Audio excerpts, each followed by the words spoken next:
Assalamualaikum warahmatullahi wabarakatuh. Halo guys, perkenalkan nama saya Samsyani dari kelas 12 MIA. Saya akan menjelaskan pemberontakan yang berkaitan dengan ideologi. Ada 3 nih pemberontakan yang berkaitan dengan ideologi itu sendiri. Tapi terlebih dahulu saya akan membahas apa sih yang dinamakan ideologi itu. Ideologi itu berasal dari dua gabungan kata. Yang pertama idea, yang berarti cita-cita, tujuan, nilai dasar, pedoman. Dan logos, yang berarti ilmu pengetahuan. Berarti apabila digabungkan atau diartikan secara harfiah, ideologi ini merupakan suatu ide atau gagasan yang menjadi cita-cita yang menjadi pandan dan diyakini kebenarannya. Nah, ideologi kita sebagai sebagai Indonesia itu adalah Pancasila. Nah, saya akan membahas 3 pemberontakan yang berusaha ingin menggantikan kedudukan Pancasila dari ideologi bangsa Indonesia. Jadi 3 pemberontakan ini memiliki ideologi tersendiri, guys. Yaitu pemberontakan pertama adalah pemberontakan PKI di Madiun pada tahun 1948.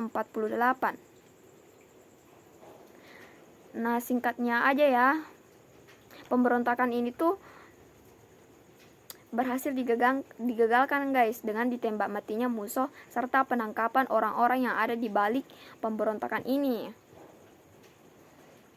Nah, dalam di balik pemberontakan ini ya musuh sendiri yang bekerja sama dengan Amir Syarifuddin untuk membentuk Front Demokrasi Rakyat gitu.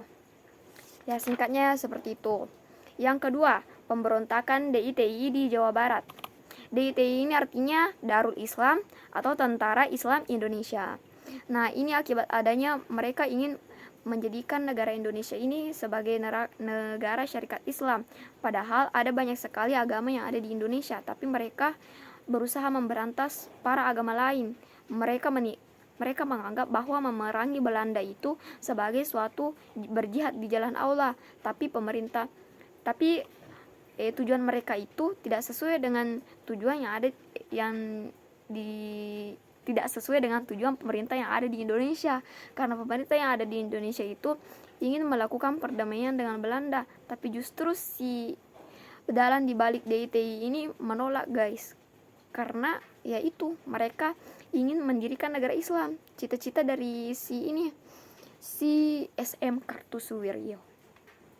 Tapi alhamdulillah pemberontakan ini berhasil digagalkan meskipun banyak merenggut nyawa ya guys, taruhannya nyawa. Nah, Kartosuwiryo ini akhirnya di sini dieksekusi mati pada tahun 1962. Titik terang dalam menghadapi si DITI ini melalui operasi Bartayuda akhirnya. Oke. Yang ketiga, pemberontakan G30S PKI. Wah. Oke, move on dari pemberontakan sebelumnya. Sekarang kita akan membahas G30S pada tahun 1965. Ini adalah pemberontakan yang sangat menarik.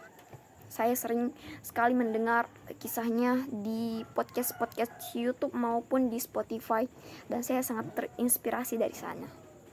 Oke. Nah, coba bayangkan, saat ini kamu lagi berada di Jakarta nih, pada tahun 1965. Tepatnya pada hari Jumat, 1 Oktober 1965.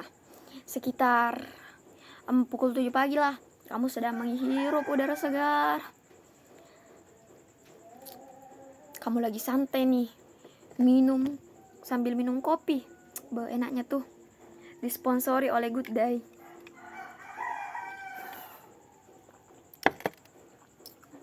Nah, terus kamu dengerin nih radio.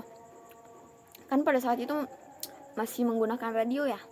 Terus kamu dengar kabar nih kalau ada terjadi konflik di antara angkatan darat. Pertama kali mendengarnya kamu mungkin merasa kayak tidak ada keanehan gitu, be aja. Cuma topik yang kamu dengar kali ini lumayan berat. konflik di antara angkatan darat. Kurang dari 24 jam, sejarah Indonesia berubah drastis. Stop senyum-senyum.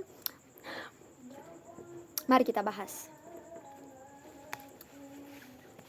Ini adalah tahun yang paling membingungkan dalam sejarah Indonesia. Terlalu banyak teka-teki, konspirasi, dan misteri dari dibalik gerakan 30 September ini. Apa motif utamanya? Apakah ada jenderal yang ingin mengkudeta Bapak Soekarno? Lantas, mengapa militer di bawah pimpinan Soeharto itu menuduh G30S dengan menambahkan embel-embel PKI pula tuh? Apakah benar PKI dalang di balik gerakan ini? Tapi kok malah justru Pak Soekarno yang kehilangan kendali atas negara. Jadi siapa yang mengkudeta siapa? Hayo, overthinking kan? Yuk kita urai satu persatu benang kusutnya. Lewat dekret Presiden 1965 yang memasuki periode baru demokrasi terpimpin, Dewan Konstituante dibubarkan 25 kembali berlaku. Nah, oke, langsung saja kita ke pertanyaan dasarnya. Jadi, apa sih sebenarnya gerakan 30 September itu? Setiap klaim dan tuduhan atasnya saling bertabrakan, bertantangan, guys. Jika mereka mengklaim ingin melindungi Soekarno, kenapa mendemisiokan kabinetnya? Demisi kudeta atas siapa? Soekarno tidak mereka incar secara langsung. Ini malah yang diincar adalah Jenderal Angkatan Darat. Yang terlibat dari G30S ini juga sangat kecil. Mana bisa kudeta-kudetaan. Apalagi mereka itu nggak punya tank. Ya you know lah ya guys, kalau mau kudeta itu pasti ada tank seliweran di mana-mana gitu. Pusing banget gue ini bahasnya. Tapi ada 4 versi yang mengatakan dalang di balik G30S ini. Oke, saya akan bahas 3 versi itu.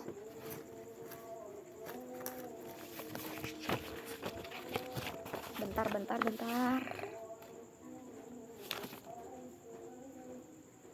Enggak ada, tunggu bentar. Nah, berikut adalah teori-teorinya.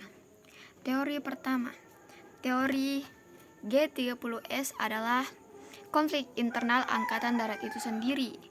Jadi istilahnya ini kayak pengkhianatannya, karena korban di balik G30S ini kan ya si ini sendiri, si Angkatan Darat ini sendiri, para petinggi Angkatan Darat. Terus teori ini mengatakan kalau dalang di balik G30S ini adalah anggota dari si Angkatan Darat itu sendiri, guys.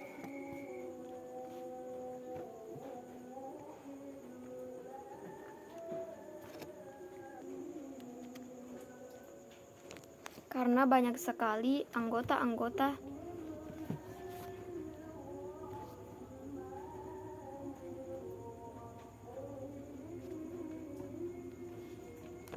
Nah, yang teori kedua mengatakan bahwa ada keterlibatan antara CIA dengan dinas rahasia asing lain dalam G30S. Teori ketiga, PKI dalang di balik G30S, dan teori keempat, Soekarno di balik dalang G30S. Tapi ini tidak betul ya, guys. Teori keempat itu sangat tidak betul sekali karena logikanya fatal. Kalau memang Soekarno mencurigai para jenderal, terutama Ahmad Yani, Soekarno nggak perlu ribetin dirinya sendiri sampai ngerencanain G30S ini. Tinggal langsung pecat aja kan, selesai masalah. Oke. Adanya dalang mengisyaratkan sebuah informasi dengan komando yang jelas. Dan yang paling penting adalah pusat pengambil keputusan tunggal G30S yang terjadi adalah sebaliknya. Pernyataan bahwa kelompok itu menamakan dirinya sebagai dalang dari gerakan 30 September seharusnya cukup jadi informasi bahwa yang harus bertanggung jawab atas perbuatannya adalah si gerakan kelompok 30 September itu sendiri. Beberapa tokoh PKI memang terlibat, tetapi partainya sendiri tidak terlibat, guys. Oke? Kita tidak bisa mengingat satu hal sambil kita melupakan hal-hal yang lain yang masih saling dalam satu rangkaian. Oke, sekian pembahasan saya. Maaf gelap. Wassalamualaikum warahmatullahi wabarakatuh. Nah, oke. Sedikit tambahan. Tadi aku lupa membahas tentang ini Pancasila.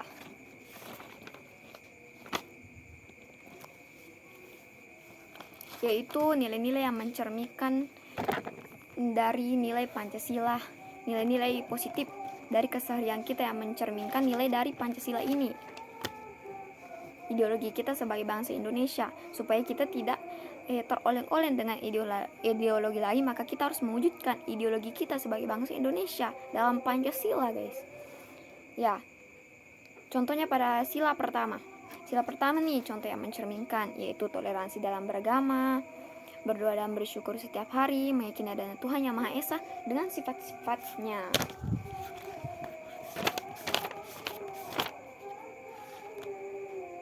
Nah gitu guys. Nah next, yang kedua tuh bunyinya kemanusiaan yang adil dan beradab. Ini memiliki makna yang sangat mendalam guys, tentang bagaimana cara kita memanusiakan manusia. Contohnya, tidak membeda-bedakan teman dalam bergaul, bersikap sopan kepada orang tua, saling mencintai dan memahami sesama manusia, menjenguk teman yang sedang sakit. Intinya ini sangat berhubungan dengan empati. Oke? Ya, sila ketiga, persatuan Indonesia. Nah, di Indonesia itu kaya akan kebudayaan nih guys. Beragam suku bangsa, ras, dan budaya yang ada di Indonesia. Tapi kita harus ingat apa tulisan yang ada di kaki burung Garuda, yaitu Bhinneka Tunggal Ika. Walaupun berbeda-beda, kita tetap satu jua.